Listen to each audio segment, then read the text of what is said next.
But I will say that this was a breaking point for me in the way that the administration responded to it. Like, I didn't think what's happening right now with ICE could happen in America. I genuinely did not think that was possible. I thought our institution, I thought the Constitution would hold up. When I see it and then immediately defend it, I start to go, we gotta be very loud about this. Like, it all of a sudden becomes not like liberal catastrophic thinking. It starts to become very reasonable, nuanced criticism of the administration. They have just made the most far left critiques of the Trump administration. Their reaction to this has just justified all of them. Let me ask you. In one moment, all of their responses from Trump to Kash Patel, they have justified every single and I know people will probably look at this and be like, they've done a million other things to justify them. Sure, and that's fair. But this specific situation, I think, is a breaking point, and it has justified all those criticisms. I think people's antennas are way up, and people's antennas that were not up initially. This is like seeing the Epstein files. Because it's like, wouldn't it be nice if we got those? It's like, damn, y'all really been lying to us. Like, damn, like you really lying to us. Let me ask you a question. Yep. Let's be honest about something. A lot of you guys have been wondering my thoughts and opinions about Andrew Schulz and the other podcast bros who are regretting their vote for Trump or regretting, or claiming they didn't know that this was going to happen. This is why when you don't know anything, it's best just to shut up and listen. But because they thought they knew everything and, it can't be that bad. Well, motherfucker, it's bad. Go ahead and hit that like button and subscribe to the channel. And let's get into it, y'all.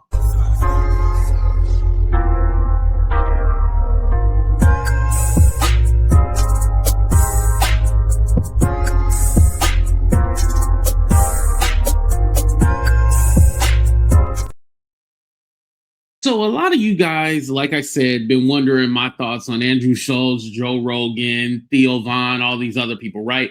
I'm going to save Joe Rogan and Theo Von for another video because them two in particular know what they're doing. This is a part of a game. But with Andrew Schulz, now he's saying he had no clue that it was going to be like this. And, we were listening to all these leftists and they've been saying all this stuff, fear-mongering. And basically, he didn't take it seriously.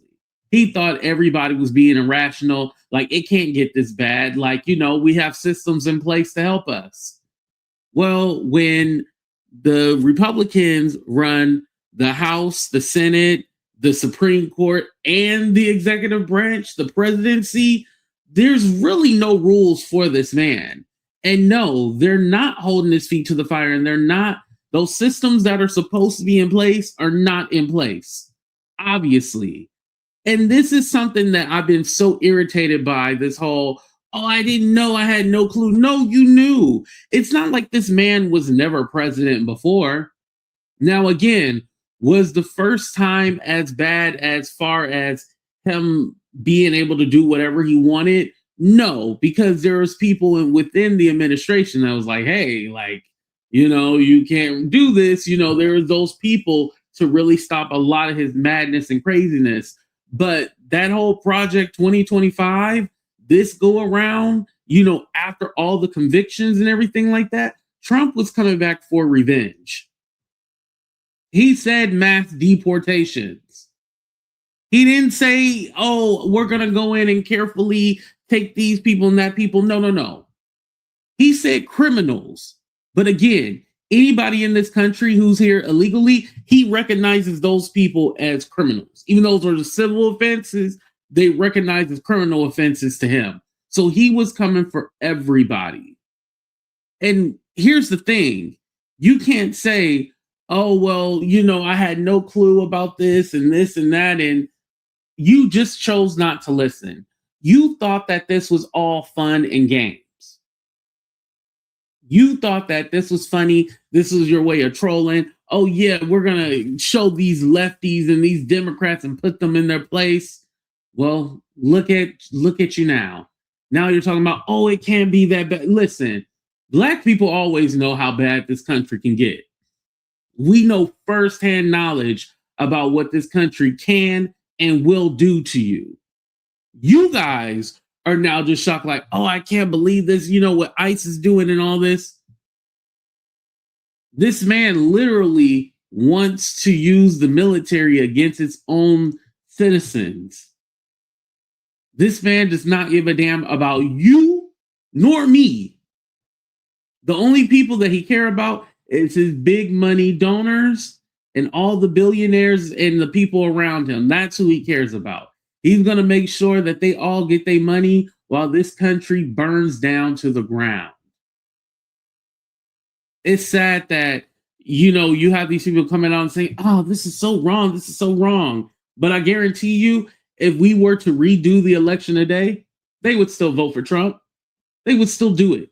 Don't ever let these people gaslight you and let you think like, oh, they changed their mind. Fuck you. Say it with your whole chest. Fuck you. It's because of people like you, sons of bitches like you, we are in this situation now. At least stand on it. Stand on it. This is what you wanted. This is not what we wanted. This is not what we thought. No, you wanted this. You just thought that you would not be affected by it. Because as long as people from marginalized communities, Black people, immigrants, gay people, as long as they were being attacked, as long as their rights were being taken away, as long as they were being fired from their jobs, you're okay with it. But when it starts happening to you, that's of course when you care. Again, it's people like this who say, oh, all I did was have him on my show. Whenever you have somebody on your show, you are platforming them. Whenever you're promoting somebody or saying their name, you are promoting that person. You can't just say, oh, well, you know, I just did an interview. Like, what's wrong with that? Yeah, you gave an interview and millions of people seen it. And especially you glazing him the whole time, not asking him any hard questions or anything really about policy. It was all about vibes, right? It was all about, you know, wanting to appeal or have an attraction to a man that appears to be so wealthy and rich and powerful and all this other shit. It was never about getting down to the nitty gritty of like, okay, what does this man actually want to do? What is his vision?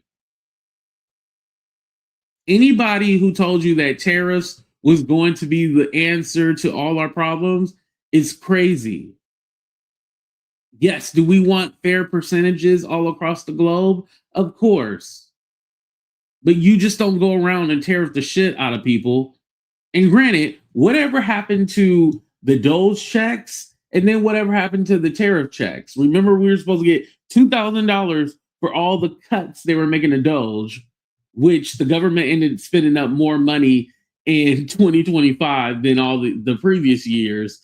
And then we were also supposed to get a check because of all the tariffs and all the money that the other countries have been paying us. We're supposed to get that money back. Even though a tariff is a tax that's placed on goods and services from other countries, i.e., that translates into us then paying those extra taxes.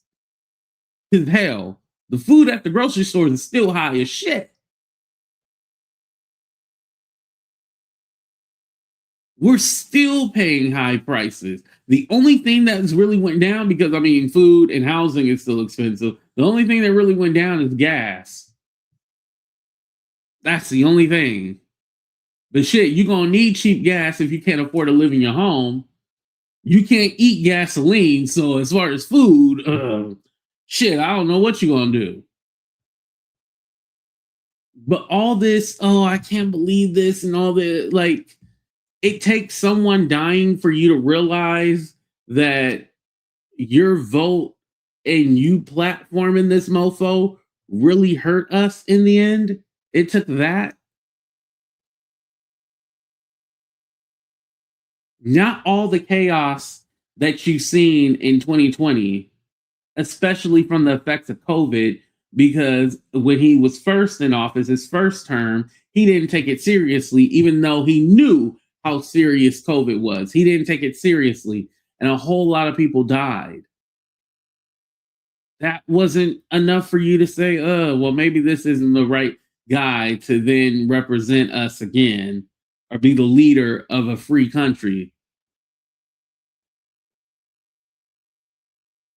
It takes us going through torture again just for you to finally realize, fuck you, fuck your regret, and fuck your apology. And I still don't fuck with Andrew Schulz or Charlemagne, because Charlemagne is one of those tap dancing coons that make things palatable so then he can feel comfortable in this space instead of pushing back and really questioning his thought process and really trying to educate him.